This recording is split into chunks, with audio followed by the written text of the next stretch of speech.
क़ज़ा नमाज़ें बैठ कर पढ़ सकते हैं या नहीं?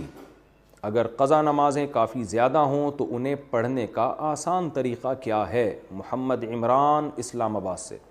देखिए, फ़र्ज़ नमाज शरई उज़र के बग़ैर बैठ कर पढ़ना जायज़ नहीं है। अगर पढ़ ली तो नमाज अदा नहीं होगी। खूब समझ लें, वो खड़े होकर ही पढ़नी पड़ेगी आपको।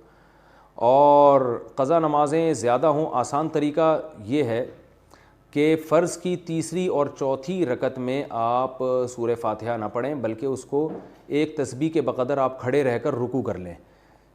अगरचे ये तरीका ख़िलाफ़ सुन्नत है, लेकिन बहुत ज़्यादा नमाज़ें जमा हो गई हैं, उनमें टाइम बहुत लग रहा है, तो फिर इस तरीके पर अमल किया जा सकता है कि फ़र्ज़ की तीसरी और चौथी रकत को आप, क्योंकि उसमें क़िरात करना वाजिब नहीं है। मुमकिन है बहुत से लोग ये फ़ौरन हदीस पेश कर दें, ला सलाता इल्ला बिफ़ातिहतिल किताब, सूरह फ़ातिहा के बग़ैर नमाज ही नहीं होती। तो सूरह फ़ातिहा के बग़ैर हदीस में आता है नमाज नहीं होती, ये नहीं आता कि रकत ही नहीं होती।